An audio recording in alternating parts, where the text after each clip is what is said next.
Hey guys, in around a week time, we are getting my most anticipated unit, I think, ever, and he's amazing. So I was supposed to be recording a video with Worguides for his channel, and then he got tired because, we got Worguides here, and we're gonna talk about GvG Guild a little bit, because I think he'll be broken. There is no better collab for a tired person than with Mr. Tired himself. So Tired Guides and Tired Stint are going to do a GvG conjecture review of Wukong. So why don't you take it off? Yeah, so we figured I would do this for my channel, because you can't actually show GvG Guild on test server, apparently. So we're just gonna talk about why will Let me people show be you the so reason good. real quick. So, okay, unregistered in GvG, and that's all you need to know. Yeah. So you literally cannot set a defense. Like we asked so many different content creators if they could set a defense, and it literally did not work. So we're just gonna be theory crafting here a little bit, but I figured it would be kind of fun. Yeah, but obviously we're not doing it without reason. You can expect him to perform well. And the reason is a very, very specific part of his kit. And that is...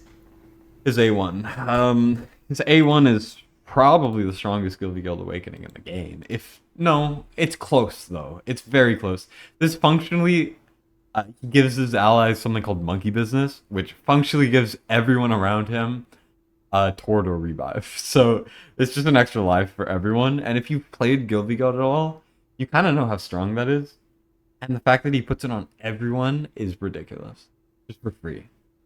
Yeah, if you look at it from like a PvE standpoint, the A1 isn't all that important because most of the time you really don't fuck up that badly. But in GvG, it's all about holding down the line, stalling out the enemy offense until you win through time. And the ability to revive everyone at least once with especially 50% HP, so pretty much free heal and dispelling the debuffs.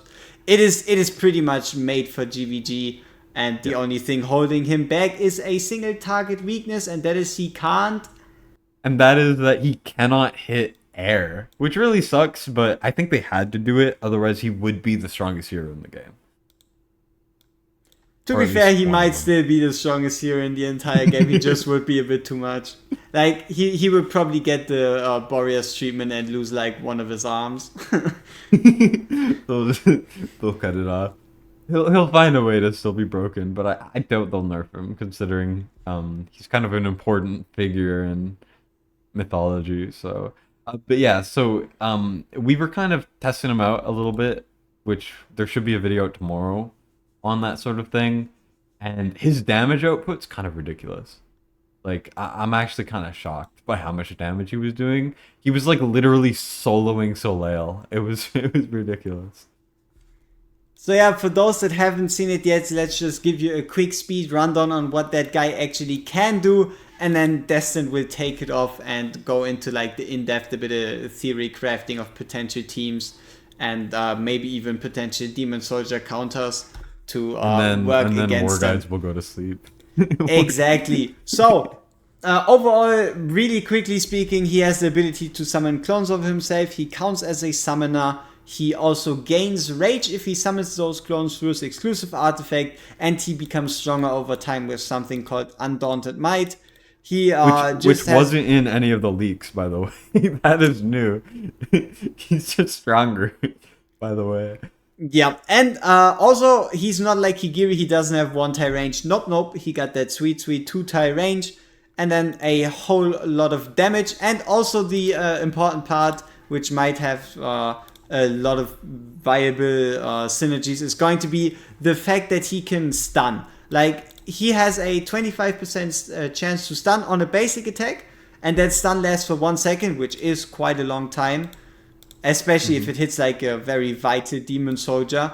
And then also the fact that at the A3, every single of his clones that he summons also gains a 25% chance to stun. And then lastly, to finish it off, his ultimate has 18 hits of 100% damage with a Yep. zero point 0.1 stun next to it. And and the rage cost is ridiculously low. Like he uses it every maybe 10 seconds or something. Like it's ridiculous. He gains rage. He he does a very fast ultimate, which has very little rage cap, and he's just ulting all the time. It's actually stupid. Even his range, right? The range where he can place his clones is pretty incredible. It's like Mhm. 4 to the side, then the 5 tiles in front, and then 3 past that. It's pretty much vortex range, but just like -1 range, one like Yeah, row, one you could minus one say. in the front. Yeah, Yeah. yeah, it's like -1, one big row, but overall it's still pretty huge. Though there could probably be some inactive clones, so there might have like you might want to face him. Not to facing him to the side is also kind of weird. So there might be some RNG involved in him succeeding in your Yeah. GvG defenses or not. So that's definitely something to keep in mind. Yeah, and something that I know a lot of people will probably bring up is the fact that he is just 2 tile range.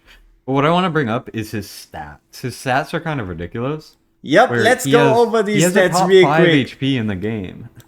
Yep, we're looking at a beautiful, without artifact, 29,100 HP on 6,400 attack, as well Almost as 65. 2,100 defense.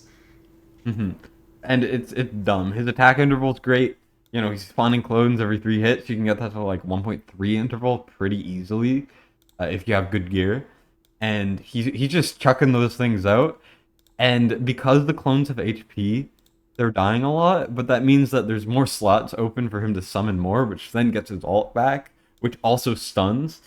And it's just insane. And then the basic attacks have a chance to stun, and if the unit can't be stunned, they just get hit for more damage. So Ma will get shredded, normal soldiers will get stunned to oblivion.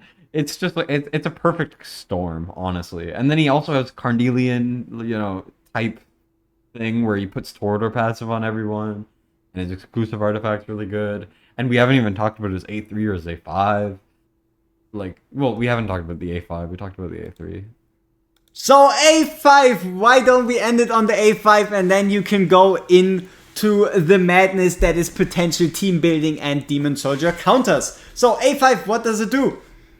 You know it, or should I take the honors? You can go. You can go. Alright, so the ultimate, normally we said 100% at 18 times as well as a stun at 0.1 seconds. Gets changed into 36 hits of 100% damage as well as 0.1 second stun. So you're stunning for 3.6 seconds at 3600% damage, as well as raising the Undaunted Might's stack cap, which means how long is a normal GvG match? How long do you need to hold out? It's about 3 minutes 20 seconds. So in 3 minutes and 20 seconds, you're going to be able to get around 10 stacks Undaunted Might maximum, which if everything goes properly should be a flat out 1.1x multiplier to your damage, and it also only works against elites and bosses, which should be most of the demon soldiers. And then, because it isn't already enough, after you use the ultimate, he also increases the trigger chance of his golden cudgel strike, which is the one that does the 400% damage on unstunnability, or the straight out 200% damage with the 1 second stun. It goes from a 25 to a 60% chance. Yeah, like he needed more than just doubling the ultimate damage. They just gave him a ton of other stuff on the A5, just cause. I know you were telling me you think this is one of the strongest A5s in the game, and I have to agree. I mean, it's not one, it's the. Like, we gotta name it. We gotta name it by the game. It's the strongest A5 in the game. Like, change my mind. Yeah, it's ridiculous. So he really just has the perfect kit for almost all content. His only the only saving grace to save the Gilby Guild meta is he doesn't hit air. But the thing I will bring up is Hatchet's also in his Nightmare faction. So at that point you can't really do too much. Yeah, and with that, it is off to Destined and his mad team building. Yeah. So everyone, big thanks to Worguides. Everyone go sub to him, and I'll take the rest of the video to myself. Bye bye. I'm gonna kind of talk about where I think Wukong will be good. So when I go into my account, currently we're getting a little bit destroyed by Dragon Slayers. or Christmas Slayers. You know, it's all in good fun. We've lost to them before. I am actually running a fairly solid team, at least outside of the top 10 guilds. This is a very hard team to beat, especially the way I have it set up. But there is a big issue, which is Volk is very hard to keep alive, right?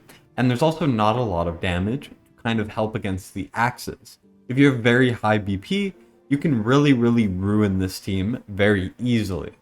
But with Wukong having double Volka's base HP, which is insane, and also doing just more damage, having the stuns, axes are going to get stunned like crazy.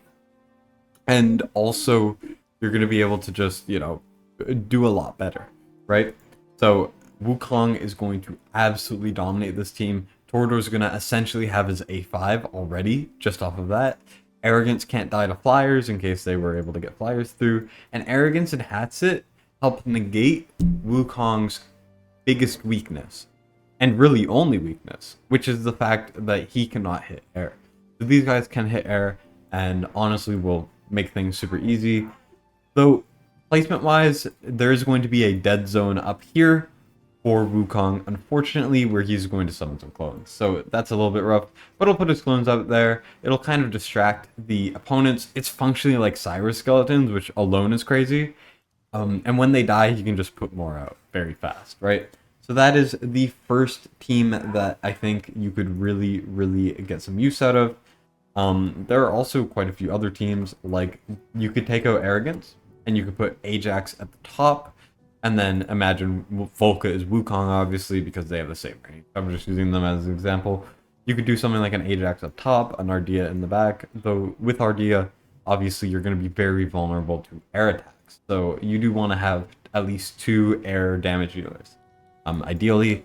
But realistically, Nightmare is one of the top 3 defenses right now. I'm going to make a video going over GvG defenses, at least for this season, of course. But all you gotta know is this team sort of layout is incredibly strong. You could replace Ardea with obviously Wukong and keep everyone alive longer, while also doing insanely good CC and damage. That's where he excels. Sure, he doesn't do AoE damage, but if you can kind of, you know, build your team around that, you're not gonna have many issues. The other one is obviously Esoteristus teams, which are very strong. And then the final one is Praetus and Ingrid teams, obviously. But those are a little worse now because they are beatable in the top 5 guild sort of area. So I think Wukong has a ton of potential, even outside of like top 5 guild. For most players, he's going to be a little too strong. I genuinely think he'll kind of dominate the meta, F everything up, and it's going to be very hard to deal with them. There's a lot of these Torador teams, the way I'm seeing them get beat, it's through incredibly, incredibly strong damage to kill Torador and to get through otherwise. And unfortunately, when Wukong comes out, every single player that pulls for the limited hero that everyone can get is essentially going to have Torador A5 on their team, right? And a very, very strong unit as well. So keep your eye out on Wukong. Even at just A1, he's going to be absurd. So big thanks to Worguides for coming on. I know he's asleep now by the time I'm recording this, after, you know, I recorded the part with him. But everyone go sub to him. I do appreciate him for, you know, appearing on the channel. And thank you guys for watching. I do appreciate it. I love talking GvG. I will definitely make more GvG content. Let me know if you want to see more. And there will be a video out tomorrow by the time of this video going live, where I should be on Worguides' channel testing him extensively. So that'll be a lot of fun. Stay tuned for that. And thank you guys for watching. I do appreciate it. And Destined signing out.